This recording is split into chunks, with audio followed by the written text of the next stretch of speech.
Have you ever thought about your emotions as a key component for your success? Have you been training yourself regularly on how you can improve your emotional intelligence, your emotional resilience to make sure you can show up at your best no matter what's happening in the world? Emotions are super powerful. They're a tool that every human being has within, but unfortunately, it's not always a tool that is always used at the best level. It's not always something easy to deal with. They are relatively complex, automatic, and we often end up in situations where we don't know exactly what to do with them, or how to handle them, or how to make them empowering for us while we are working towards our goals, while we are growing, while we are trying to influence other people. So to make sure you can show up at your fullest potential, working on your emotions, working on harnessing this power of emotion you already have inside you as every other human being is a critical component for success and for performance long term, particularly. And I want to give you today a couple of thoughts about how you can put yourself on the right path towards emotional mastery and get you thinking about how you are currently handling your emotions and see where the next level of performance could be for you. Because I promise you, emotion handling, once you are towards emotional mastery and higher level of emotional intelligence, the quality of your life improves in many, many ways for yourself, but also for others. So the first thing I want to mention today to you is learn how to accept all emotions. And depending on where you are on the spectrum of emotional intelligence, you might have some work to do. So if you're particularly on the side of intelligence only, which is people who are saying emotions do not exist, I don't want to feel them, they're not useful, they are blurring my judgment, I don't need them, I just need logic and rational behaviors. If you are on this critical part, on this extreme part of the emotional intelligence spectrum, the work is going to start there for you. It's really how you can just recognize them, embrace them, accept them because they are there. So you need to get more attuned about what's going on in your emotional world. Just basically accepting that they are there and saying, yeah, okay, I hear you. You feel overwhelmed. Okay. You feel tired. Okay. You feel frustrated. Okay. You feel super confident. Okay. You feel positive. Okay. Just having more just being more attuned to them, recognizing them, labeling them, and just accepting that they are there is already going to make a big, big difference for the way you can obviously learn to handle them later on.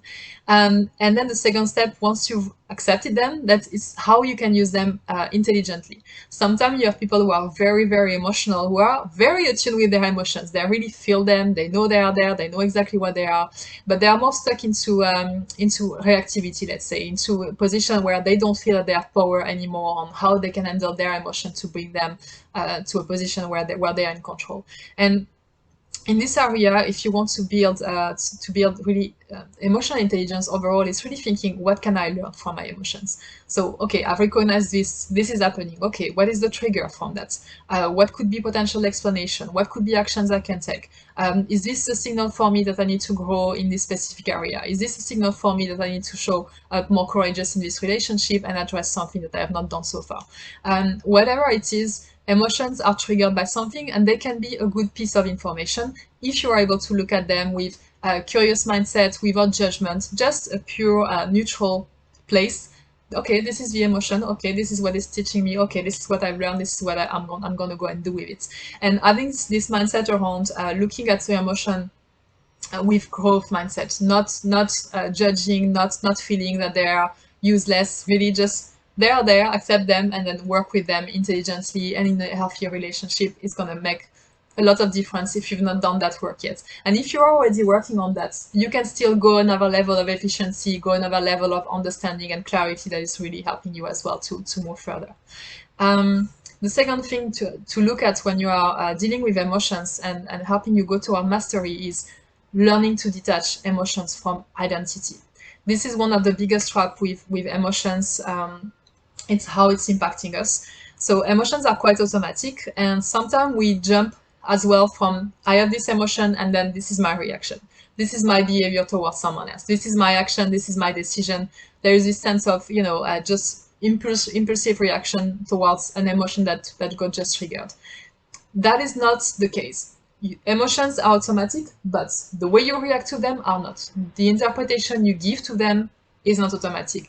The way you put a meaning on whatever this emotion means for you and how that should trigger a certain behavior, this is all under your control. And a lot of people are not aware of that, are not taking responsibility there as well in this area to give themselves some time between they feel the emotion, they recognize and learn something from them, and then the move to action. And what happens often there, particularly with negative emotions, is that we tend to associate these emotions we are feeling straight away to an identity.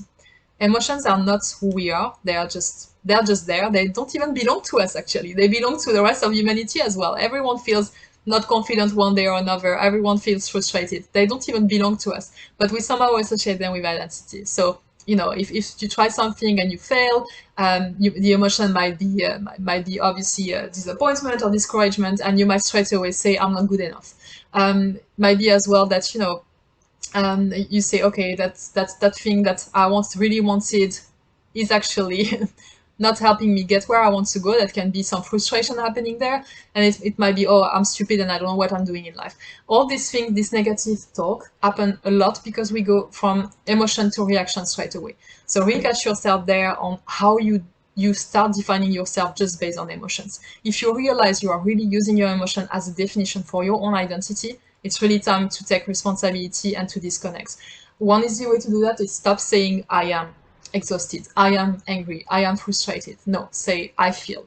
I feel means something that is more temporary. It's right now I feel exhausted. Okay, then now I can do something about it. I've named it, I can do something about it, but it's not I am exhausted as a person. It's not a definition of identity.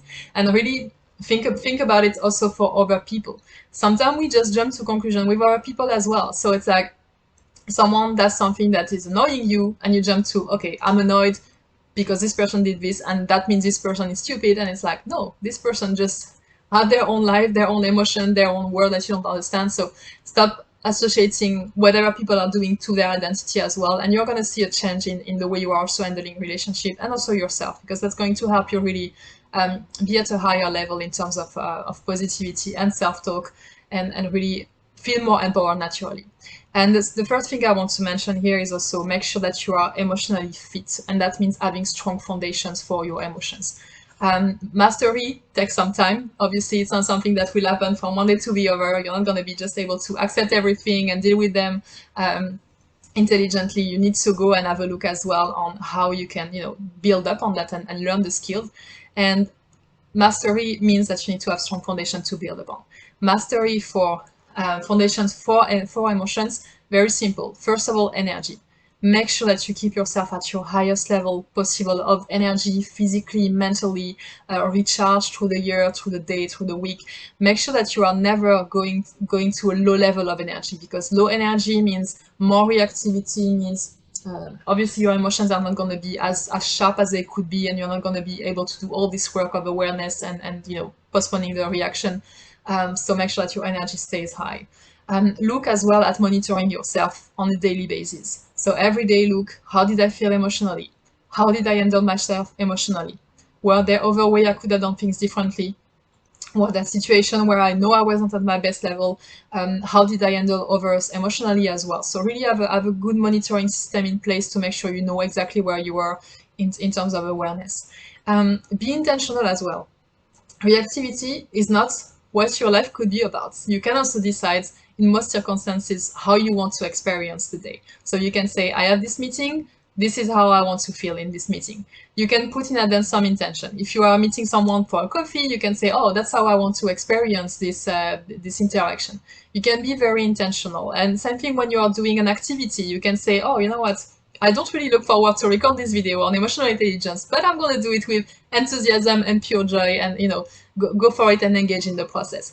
That type of thing is going to help you really experience differently the way you go through life, and also help you be at a higher level of fitness. And the number 4 on this area is keep your standard high. You are working towards mastery. No, not everyone is working towards mastery. Not everyone wants more emotional intelligence. Not everyone can actually do the work. Maybe they're just not ready, or they are not aware that they need to do it.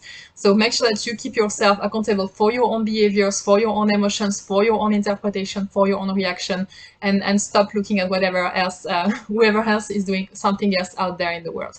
And I promise to you, if you really work on accepting all your emotions, positive, negative, and turning them into something empowering that is not your identity, you are going to see a big difference. But keep working as well on the fundamentals to make sure you have a solid base to build upon.